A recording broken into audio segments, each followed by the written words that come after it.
Why must it be so hot? Hi guys, welcome back to the channel. It's me, Andy, and if you are new here, hello, welcome. I am a Joburg based flight attendant, and today I am bringing you guys another Q&A. Yay! So I posted yesterday in my community tab here on YouTube and on my Instagram stories for you guys to ask me any questions that you might have, and now I'm just going to answer them. I'm going to try to get right to the point with most of these questions just because there's quite a few and I don't want the video to be like 500 years long. So yeah, let's get right into it. Okay, so on my community tab post, Buhle, you asked me what's the name of the place where you donated your clothes. I'd like to do so too. So I have no idea. I don't remember at all. I remember that it was in Ferndale. All I did basically was Google secondhand charity shops near me, and that was one of the closest ones that I picked up, and so I just took it there. But literally any just secondhand clothing store, just I'm sure they all need it, so just Google whichever one is closest to you in your area and I'm sure they'll be happy to receive all of those donations and all of those clothes. Yandiswa and Zama, you both asked me how long will I be gone. Oh, you guys are so cute. Zama's like, why are you taking a break? For how long? Love you. Thank you. Love you too. Yandiswa, you said, let me just ask, for how long do you estimate you'll be gone, and will you also miss us as much as I'll miss you? Obviously, of course I'll miss you guys. Oh my gosh. So basically I just need a little bit of a break. It takes kind of a lot to film, edit as much as I have and upload as much as I have in the past year, and I'll be back for Vlogmas. So that's only like 6 weeks away, I think. Yeah, today's the 16th of October. I'll be back for Vlogmas. Last year Vlogmas took a lot out of me. I was flying and vlogging every single day. It was just a lot, and I know it's gonna be a lot again, so I thought it might be nice to take a little bit of a break even before Vlogmas, because it's just gonna be a lot. And also right now I don't have a ton of content for you guys. Like, there's not a lot going on for me. I'm still waiting to do Recurrent, still not quite flying yet, so I don't want to start like doing too many of these at-home vlogs that are like not really interesting and that are probably super repetitive, you know. So I just think I need a little bit of a break. Like, that's all it is. But you guys can always contact me on my Instagram, you know that. If you DM me, if you comment on an old video on YouTube, I'll always respond. So I'm not completely gone, I'm just not going to be uploading for 6 weeks. But those comments are super cute, so thank you guys so much. Okay, Baromania, you asked, first one is, if you could live anywhere else in the world, where would it be and why? Probably somewhere in Europe, to be honest. I lived there about 6 years ago and it was just the best, you know. Like, not only were the people that I at least was surrounded by super friendly, I lived really close to an international university, so there was a lot of people my age who were also like from all over the world. Just like, it was like a cultural hot pot almost. It was just so much fun. Not only that, but just the way that the countries are run is just so on point. Do you know what I mean? Like, the public transport system actually works. There's free Wi-Fi in outdoor parks. Like, all of these little things that you don't even think of that are just like an extra convenience, or just, there's just so much of that there, and I just feel like it'll take years for South Africa to get to that point. And so if I were to live anywhere else, it would specifically be either the Netherlands or Malta, probably. Yeah, because Malta has really good weather all year round. Second question is, how do you think your friends would describe you? Okay, so I don't want to talk on anybody's behalf, so I actually texted my friends and I asked them. So I asked Tash and Morgan, and Tash said, I'm the person to break the silence, and Morgan said, you're okay. These are my friends, guys. No, but then on a serious note, Morgan said, I'm super positive and I give off a calming and comforting energy. I genuinely bring so much happiness and light to everything, and I'm also really kind and beautiful.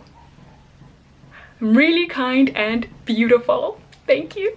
This just seems like an opportunity for me to get compliments out of my friends, but I don't hate it. And then I asked Megan, and she said she pleads the fifth. Megan! But then now she actually just texted me now, and look at this paragraph here. I'll put it on the screen as well. She says, I think you're very caring and thoughtful and responsible. You may be slightly dramatic. Always. But obviously within reason of the situation, you're a big dreamer who knows what they want, a real go-getter. very independent but also admired the support of others, an extremely intelligent, driven woman, so humble. You're a gem and you've lightened up my life in many ways. Your loyalty can never be measured because you go beyond anyone's expectations. You're a speaker of what's right and wrong, and silence does not fall upon your tongue towards the disrespectfulness of others. Yes. Every day you're driven to be the best you that you can be, and it's very motivating and positive, and you always make sure that's the side of you that people see. Mic drop. Megan! Oh my gosh, I could cry. That is so sweet. This is what best friends are for. So that is how my friends would describe me, I guess. Oh, and then your last question is, what motivates you to work hard in life? So ultimately it comes down to the fact that I'm the youngest of 6 kids, and I come from parents who literally came from absolutely nothing. Both of my parents did not finish high school. Both of my mom's parents died before she was even 15. So my parents literally had nothing. I remember my dad telling me he used to have to like walk cows for like 10 kilometers a day just to get like 5 rand. Yeah, they worked their asses off to get to where they are, and they were able to raise all of us kids, clothe us, educate us, feed us. I really just want to make my parents proud. I think that's the reason I work hard, but also I just really want to make myself proud. You know, I want to one day live in a really nice house. I want to drive a really nice car. I don't want to live paycheck to paycheck. Obviously, wanting all of these goals doesn't just fall into your lap. You have to work your ass off for this kind of stuff. So that is ultimately why I work hard, I guess, because there's things that I want and I know that I can't just sit on my ass and get them. Ahmed, you said you need some advice or info on how to brief a lady with a baby, what to do when rapid decompression occurs, and what to do when someone smokes. I'm trying to answer some potential interview questions for when I'm called. Okay, so literally all that you've asked me is stuff that you'll get taught in training. So in an interview, it is highly unlikely that they will ask you those questions if they know that you haven't done your ab initio course yet. There is nothing I can tell you because it is also airline specific. When you do your safety training, they teach you what to do in a decompression. They teach you how to brief a lady with a baby, a wheelchair passenger, a blind passenger, all of those special attention passengers. In security, they'll teach you what to do when someone smokes. So don't even stress too much about that, because that's something that you would learn in ab initio or in your company specific airline training. Okay, and then to the Instagram story questions. When did you decide that being a flight attendant was your calling? When was it? When I came back from the Netherlands, or while I was in the Netherlands, towards the end of being in the Netherlands when I was coming back. So that was early 2015, I would want to say, and then I just kind of worked towards it. Do you know any jobs available? Not currently, but I did post on my Instagram stories. Global is currently looking for cabin crew members and senior cabin crew members. Follow me on Instagram. I'll always post on my Instagram stories if I know of a job opening. Apparently Global is looking for cabin crew right now for the new airline that's going to open in South Africa. The closing date for that is the 21st of October. How are you liking your new home? I love it. It's so cute. It's so cozy. The only issue I'm having is this amazing natural lighting. As much as I love the natural lighting for filming, right now, it is beautiful, it is great, but because it is summer and the sun rises at butt crack o'clock, I cannot sleep past 7 AM to save my life because I'm a very light sleeper. If the sun's out, I'm awake. It's annoying. I need blackout curtains. But other than that, I am loving it. The macrame, you can see, is getting real. I've already made a second piece. I'm already working on a third piece. I work out in my living room. I go outside and I water my plants because I have plants now. People are giving me plants as well. It's really good. I'm really enjoying it. It's my own little cozy space. How has the whole corona situation affected you as a flight attendant?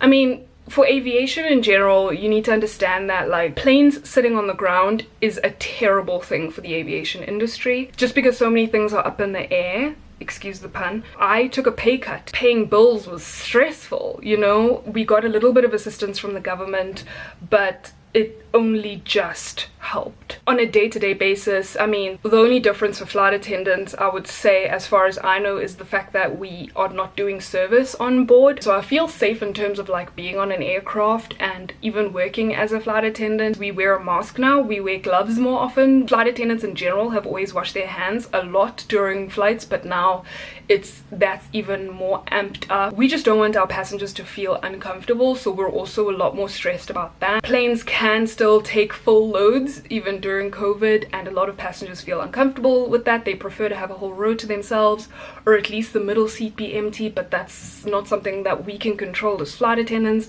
So it's a whole thing. It definitely has affected me as a flight attendant, and not so much for the better, honestly. Like, I wish things would get better sooner, but I'm sure a lot of people in the world are feeling that way right now. Tutuzile asked, can I be your friend for real? Of course we can be friends. How is it being a flight attendant in South Africa? It is what it is. I've only ever been a flight attendant in South Africa. I watch a lot of American flight attendant YouTubers and European flight attendant YouTubers. It is definitely different from them, and I have a video where I've actually compared being a flight attendant in the US versus being a flight attendant from South Africa and how it works for us. So go check that video out. I'll put it up in the cards. There's a lot of differences, but at the same time it is so similar. Being a flight attendant in South Africa is very much like having a normal job, to be honest, because you wake up in the morning, you go to work, and you come home. You know, so yeah. Can you apply for a flight attendant position without having gone to an aviation school? I'm not going to talk for now because I don't know how things are working right now, but I know that 3 years ago AirLink would recruit people who don't have cabin crew licenses, who have not done an ab initio course. They teach you everything from scratch, so I know that you can apply to AirLink. I don't know if you still can right now, but I know that in 2017, 2018 you definitely could. All of the other airlines, as far as I know, no, you have to have a license. Excuse me. Gardeners.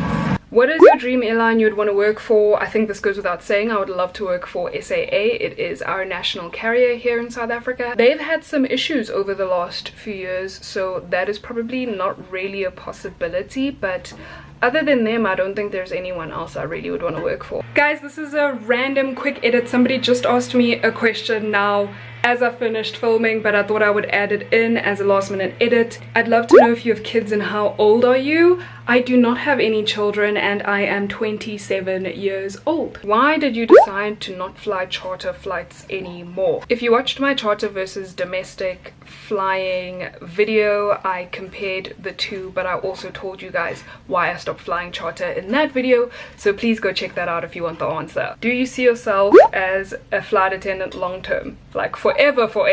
No, I definitely want to be in aviation forever, but I don't see myself flying as a flight attendant forever. I would like to first become a senior and an instructor, obviously, but then after that I would like to kind of go into like different departments. I want to still work for my airline that I work for now, but I just want to probably get some kind of an office job there instead of having the all over the place flight attendant schedule that I have right now. How is adulthood? Adulthood so far, I mean, it's okay.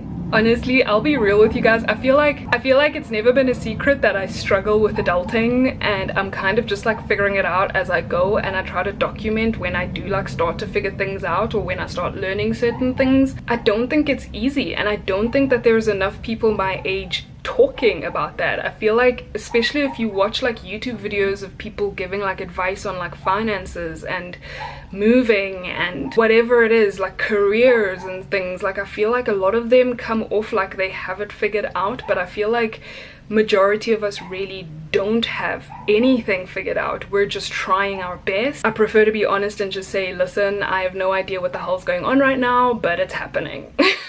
Which is what I think adulthood is. Like, it's just, it kind of just happens to you, you know, and you kind of just have to be a palm tree and go with it and hopefully learn a few things along the way to make it easier for yourself. But ultimately I'm still figuring it out. Hey, like, I'm 27, I'm almost a full-blown 30-year-old woman. I'm sure it's a bit easier for other people. It seems to be so much easier for other people than it has been for me, but for me, I feel like I've really struggled.